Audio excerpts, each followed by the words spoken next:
Hello, students and families. This is Miss Alexander. I am the Educational Technology Specialist at Humphreys West Elementary School, and I wanted to give you a little bit of information about Google Classroom and how you can best help your students for getting into their classroom for the first day of school.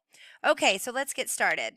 So what exactly is Google Classroom? Think of Google Classroom as your child's digital link to learning and also as their place to go to meet with their teacher, to see their friends, to interact, and to have active student engagement in this remote learning platform.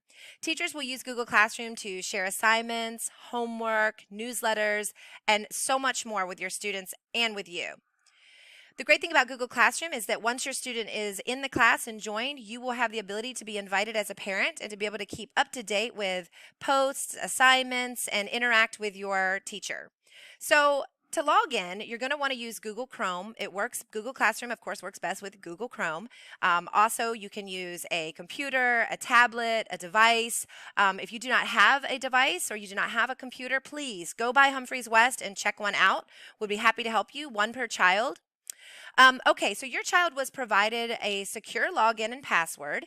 If they were a student at Humphreys West last year, that password and that username is absolutely the same and nothing has changed. If they are a new student, they have a unique username and password that will be provided to you from your classroom teacher. The letter that you get from your classroom teacher will have that information about how to find your child's username and password.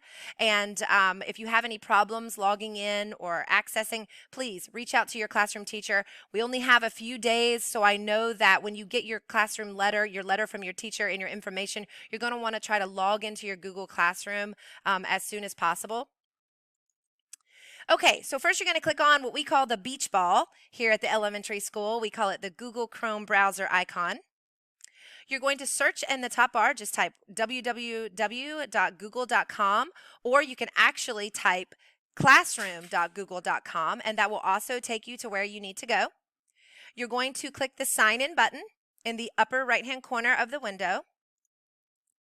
You're going to type your child's Google email address. So by default, everyone or all students in Dodeo use the same naming structure. They use their what we call FLAS 6789. That stands for first initial of your first name, first three letters of your last name, 6789, which are the last four digits of your student ID at student.dodea.edu, and you're going to click next.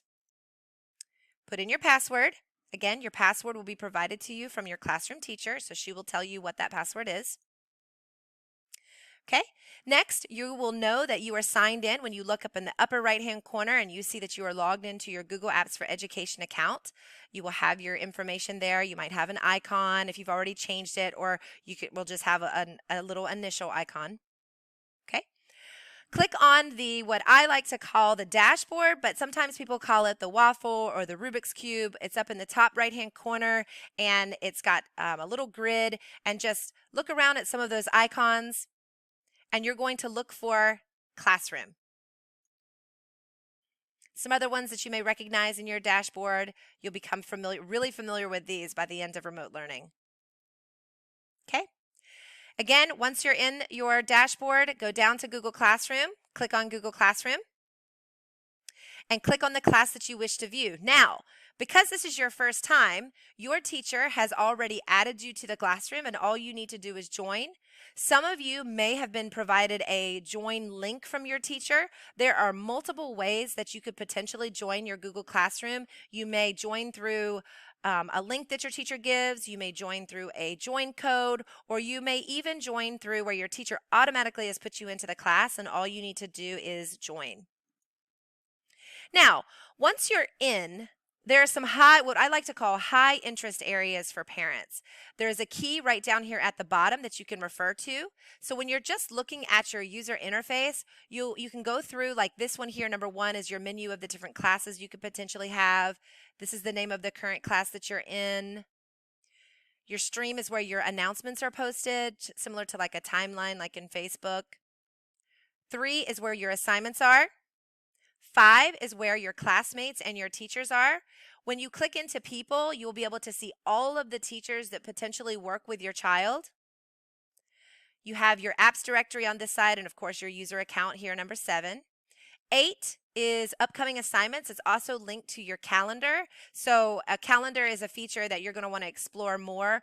Once your student is added and then you join as a parent, you will be given updates on assignments, even missing assignments, and you can choose in your settings if you want to be notified daily or if you want to be notified weekly. Okay? And then again, there's some updates here from your classroom teacher will appear there. Now, everyone's Google Classroom will look a little different. Not everyone's will be the same. However, we have done our best at Humphreys West to try to create an environment that is very similar across the grade levels. This really helps with those parents who maybe have multiple children in different grades or need, it very clear of the expectations. And so we have trained our teachers so that they create their Google Classroom in a way that is easy to navigate and easy to find the information, and we're using common language throughout the school, and we hope that that can be conveyed to you in your Google Classroom as well. Okay, so if we go a little bit deeper with our assignment details, and I know I'm moving kind of fast, but I kind of just wanted to give you a quick tutorial overview so that when you do log into your Google Classroom, you kind of know what you're looking for. On the, we'll start with just number 1 here. We're in our Classworks tab. This is also where you can look at the work that's expected of you here. You can see your grades, you can see your due dates. You will be able to see the Google Calendar that your child has with a list of all the assignments that are on your Google Calendar.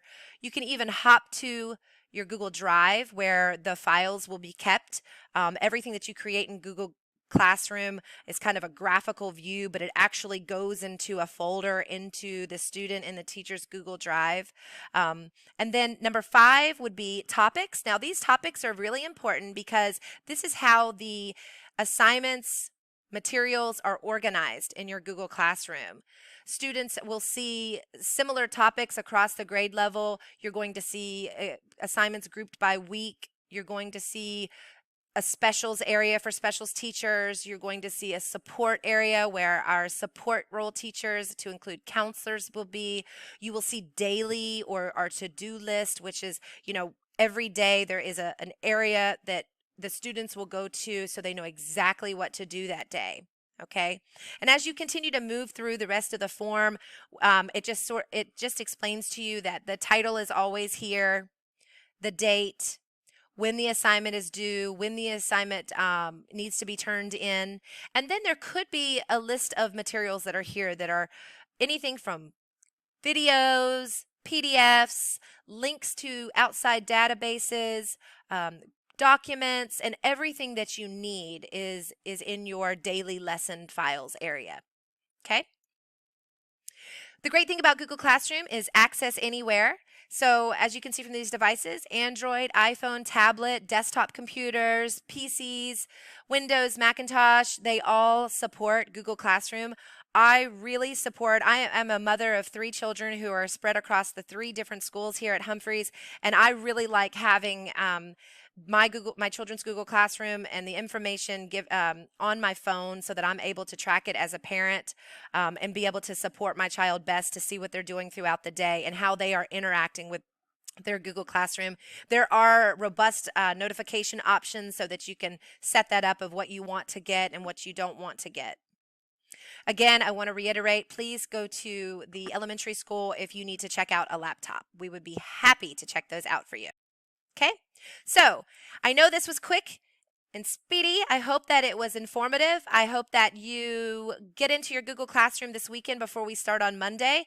If for some reason you are unable to access your Google Classroom and you're not able to get in, please email your teacher, email me. This is my email address, michelle.alexander@student.dodea.edu. As the educational technology specialist, I am here for you.